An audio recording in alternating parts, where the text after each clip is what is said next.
Hello, welcome to our another interesting episode of our series, which is titled Reflections, Stories to Recharge and Rejuvenate. And today we have with us Christine Westbury. So very warm welcome, Christine. In her early 30s, to try and find meaning in her life, Christine started traveling the world. And in India, at the Brahma Kumaris, she found answer to all her questions. For the past 35 years, she has been studying and teaching BK Raj Yoga meditation, and she's currently coordinating the Fitzroy BK Meditation Center. Christine has worked in the medical research field, including child disability research at the Royal Children's Hospital, Melbourne. And so the topic of the story today is a life of meaning. And in Christine's words, there are very few people in this world who have left a great legacy and a lasting influence on others. And Dadi Prakashmani was one. It was her story, which Christine heard 35 years ago. And this story, along with various real life meetings, changed her life forever. Sounds very, very interesting. So a very warm welcome, Christine, and looking forward to know who was Dadi Prakashmani and what was the story and how did it change your life? So it's over to you. Thank you for that lovely introduction. So it's probably best to start from the very beginning, which is way over 35 years ago. And that is what my life was like then. And I was, as I was introduced as, I was deeply searching for meaning to life, to try and get answers to some of the big sort of questions in life. In fact, I had friends who used to call me the Cosmic Queen because I was so interested in getting into the depth of what is life about and what's the real meaning. And so along with that, I had reached a little point in my life in which I was getting a bit disheartened seeing what was going on in the world. So I was getting affected by a lot of the sort of injustices that were happening within humanity. So I was affected by that, and even within that, the injustices for women and against women. And so where that all took me was that one day I picked up a New Age magazine, and that had the story of Profile of a Woman of Peace. And as I was looking at that first page, there's a photo of this woman. And it was, when I saw this picture, I just thought, I just recognized something about her that was so beautiful, and like I really did know her deep in my heart somehow. And so then I read the story, and I read these things that really profoundly touched me. It so happened as well that my friend and I were traveling to India within actually the next week.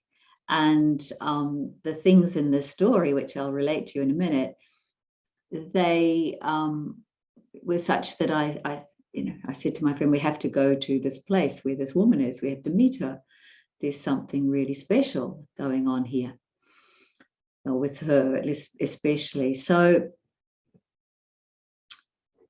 I kept reading, and one of the first stories that touched my heart was about how she, at that stage, was the leader of this spiritual organization, and it was administered by women. So that was quite interesting for me. As I was saying, I was a little bit, in those days, a bit caught and a bit affected by a lot of the injustices. And so she, in her, in this, as the story goes, was that she was traveling as the leader of this organization, traveling on a train with a few others. And she woke up in the night and realized that there was they were one bed short. One of the bunks was short. And so she saw one of the young ones sitting on a sack in the corner of the actual wagon on the train. And so she insisted on this little one, young one, to get onto the bed she was sleeping on. And then she got off and she just went and sat on this jute bag, actually, in the corner of the carriage, and proceeded to be there for the rest of the night while the young one slept in the bed that she had. And I thought, that's such a very sweet story, and such a, there must be someone very special to do something like that, considering her position. And then as I kept reading on, I was really touched because I was reading things that were affected, which were totally, related to what I was feeling at the time. And one of the things to start with was around, and I just felt, because I still have that magazine article, by the way, because it really affected my life in such a big way. And so I have kept it. And so I thought I would read to you a couple of the things that I read at that time, and just to let you know as to what was so profound for me. So it was written in the magazine that she was saying that we're on the verge of a worldwide transformation, and it is as if the whole planet is in darkness. But after the night must come the day, and we are now sitting in the early stages of daybreak. And we can already see the rays of the spiritual sun, and it's time for the world to be transformed. And the suffering in the world is a stimulus which itself can bring people closer to each other, but also can bring them closer to God, for it teaches so many important lessons. And if we become masters of our mind again, then a lot of the suffering will stop. And so this was very profound for me to hear this, or read this, sorry. And because I had been thinking about those sorts of things, of where the state of the world was. And so that touched me deeply. And then I went on to read as to what her thoughts were about women's role. And she said in the article that the world is on the threshold of the most positive and dynamic change in history, and women are to lead the way. And that women have been oppressed for centuries and have remained powerless. But when we make them aware of their original divinity and power, they will become strong and gain their self-respect. And that women have a wonderful capacity for self-sacrifice, renunciation, and love. And when people see these qualities in women, they will be easily drawn towards them and start following their example. So that also gave me some hope, as far as the role of women as well. And so I was taken by those things. And then I kept reading, and it talked about what she believed in. And it talked about how she believed in the fact that we are not just bodies, and that we are spiritual beings first and foremost, that we are a soul, and how important it is to connect into this supreme soul. It was all very fascinating for me, because I had been searching, as I said, but not in this level. And so the things she was saying just started to resonate with me as well. And so as I was saying, 1 week later, we were on our way to India, my friend and I, and we had Mount Abu on our list of places to see. And sure enough, we got there, and really, I was spellbound by the wonder of this beautiful being, this beautiful soul, Dadi Prakashmani. She had such sweetness and so much fun, like she was a child in some ways, on one hand, but then on the other hand, she was just so deep and so wise.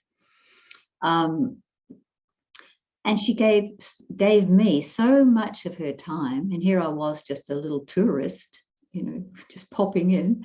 I hadn't been announced that I was coming. I just popped in, which tourists seem to do over there quite a bit.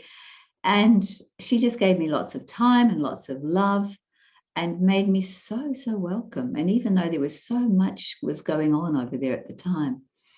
And I naturally, I was there for some time. And so I was watching her because she had such a capacity to, you know, most people who would meet her would really be spellbound. Number one, that she had the biggest welcoming smile. And it came from deep in her heart, this smile, and it just lit up the room.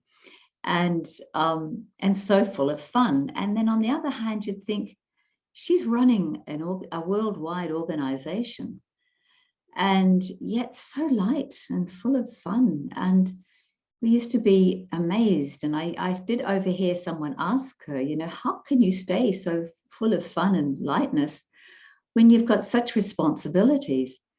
And the one very simple thing she said was that it's not my responsibility. I put the responsibility to that one up there. You know, her belief system, of course, was in the Supreme Being, in God, as she knows. And so I just stay light. If I trust this one will get things done. And that's absolutely what her experience was. And that's why she seemed so magical in the role. But it was just something so magical for me to be able to witness how she was able to, you know, deal with her life in such a way. And so I spent more and more time there with her, obviously not with her all the time, but at least, you know, observing what it takes to be a leader, but also a family, like a mother. She actually played the role of a mother as well. And I'm saying past now because she has since left her body, as it's explained, that she has gone now, and 2007. But such a legacy she's left in the hearts of so many. Very beautiful stories. And so really has changed my life, and in such a big way. Whether or not I would have embraced this life without witnessing her and how she lived her life, I really don't know. But I was, you know, while I was there, I learned more about her belief system, which I mentioned is encompassing understanding who we are as a spiritual being, and also understanding, you know, the connection that she had so deeply, which made her so light and loving with this Supreme Being. I had a sense of a higher power, but I really didn't go along with words like God very much. And but I was a little bit open, at least. So I heard all the knowledge, and it was quite mind-blowing, to say the least. So many extraordinary things that gave answers to a lot of those questions that I was searching for. I still had my questions about some of the things they were saying in the course, because I didn't understand some of it. But the teacher that I had there at that time, he just said, well, just go away and meditate, and you'll start to be able to understand deeper spiritual things by meditating more. And he was right, because I just started asking so many questions because I was being very intellectual. But deep spirituality just doesn't work at an intellectual level. And so more and more, this whole sense of feeling of being a soul in the body, making this body work, the sense of being able to connect into that source of light and love, which is what Dadi Prakashmani was, and what made her so magical, and how she lived her life. And that became more and more a reality for me, because I was on holidays. I was a tourist over there, So I had plenty of time. And so I would, have my meditations early morning, or go out to watch the sunset and meditate. And then all these things I was saying in the meditation course about, being the soul and also connecting to the Supreme Soul, I started to have my own real experiences. So real. It was now way beyond information and concepts that the course had imparted to me. And so that those feelings were such that made me realize, this is my reality. This is where I need to be. And I'd done a lot of other readings before, looked into other paths and religions, but paths especially. But this really started to resonate with me because I was getting the experiences. I was really starting to feel the reality of these things. And so my life changed. I ended up coming back to Australia and went straight to the Brahma Kumaris Centre in Perth in those days. And the rest is history. I've been very, connected to this life since. And it is a study, by the way. It's a life of beautiful experiences. Also, it does teach us to have to challenge ourselves and to be able to look at ourselves and also do the change that's required there. But that's really what transformation of this planet is all about. So consequently, I'm now in Fitzroy. I'm looking after one of the centres here, the meditation centres for the Brahma Kumaris, and have done now for 33 or 4 years, looking after the centres. And it's been a very wonderful journey.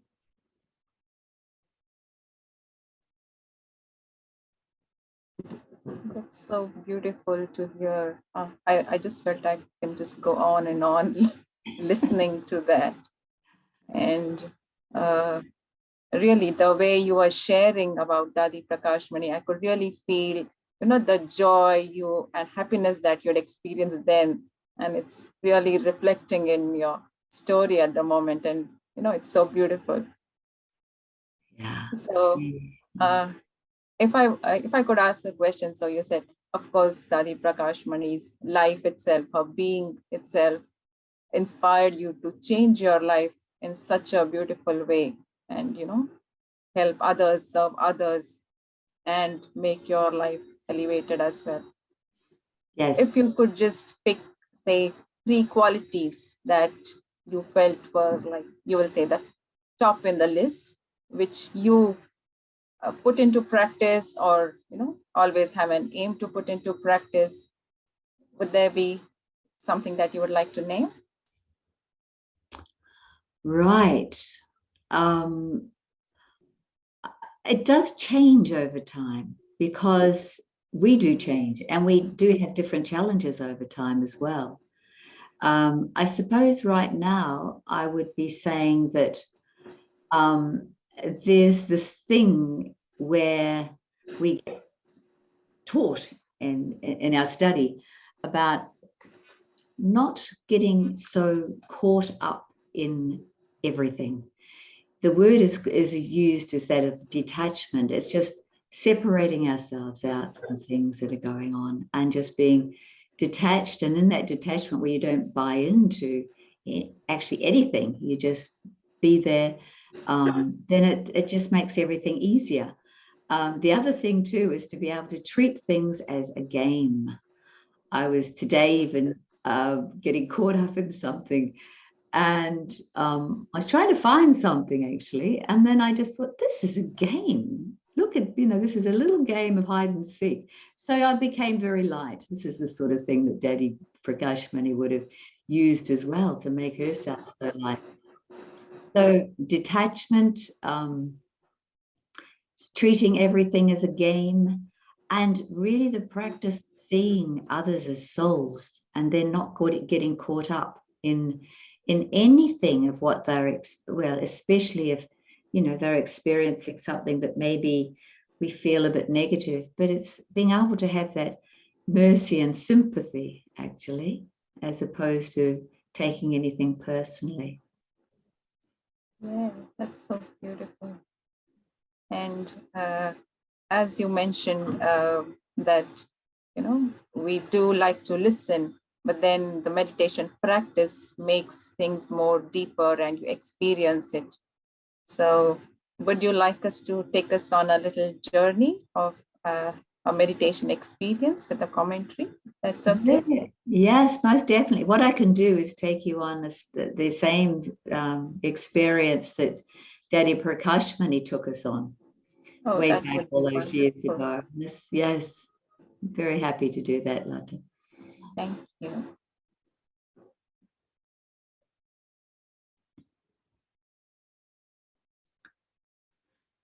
So, as I sit in this quietness,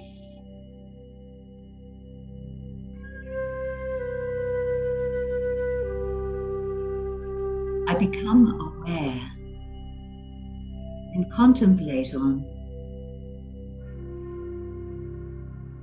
that I am more than just this body. I am a spiritual being. I am a soul.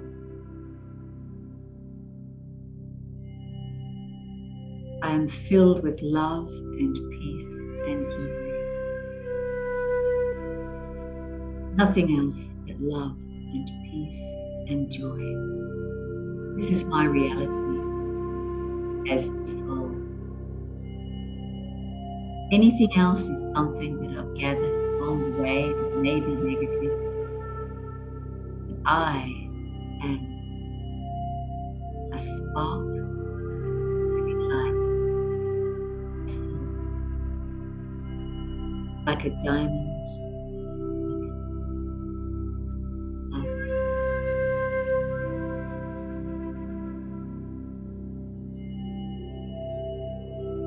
And seated here behind the eyes, I give life to this body.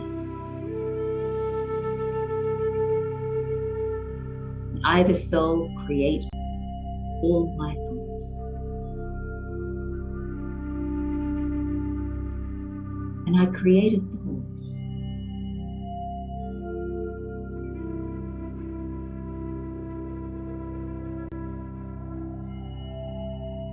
taking my mind upward and beyond,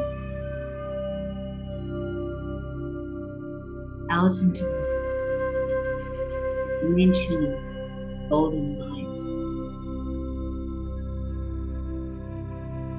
this dimension of golden light, this is pure light, divine, great light of love, of love.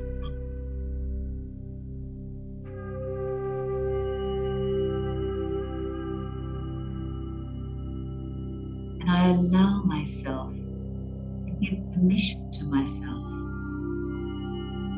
to be open, receive from this being, which is constantly extending the current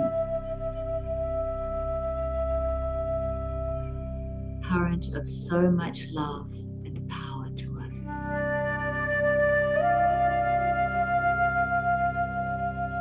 I keep my mind beyond, remembering one.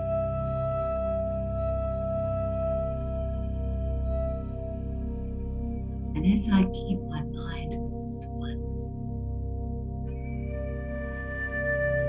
current, pure energy enters I, the soul,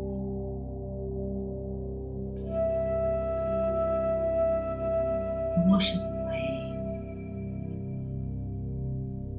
some of that residue of habits,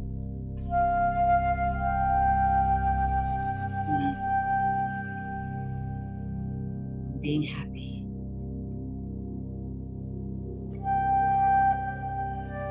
I keep my mind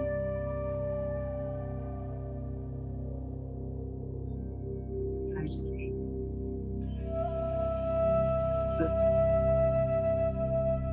see love, peace.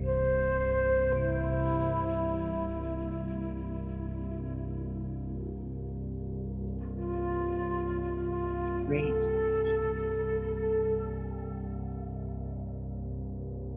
Like a loving parent watching out for me, watching out for everyone and souls, reaching for us to our minds. Yeah.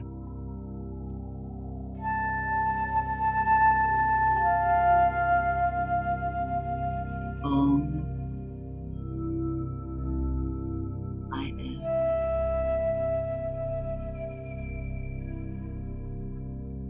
Shanti,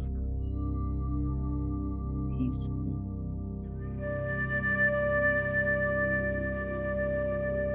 I am a peaceful.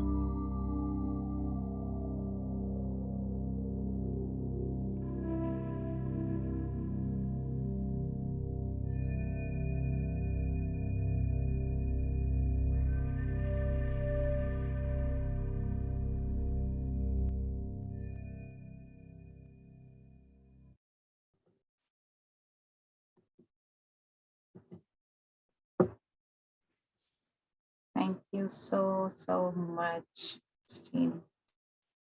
Pleasure. Lovely to be here and lovely to share. It's always lovely to share your own stories. Yeah. And it's beautiful that, sharing something that has made our lives change, and sharing it helps the others inspire and change their lives as well. So Totally. it's a service, and that's very beautiful. So thank you for joining us today and sharing this beautiful. Pleasure. Total pleasure. And thank you for inviting me on. And for our online viewers, if you would like to know more about us, please do visit our website, which is www.brahmakumaris.org.au. There are many programs and events put up on this website, which you could take benefit from. And so thank you once again for joining us, and we'll see you again in a couple of weeks. So thank you. Om Shanti. Om Shanti.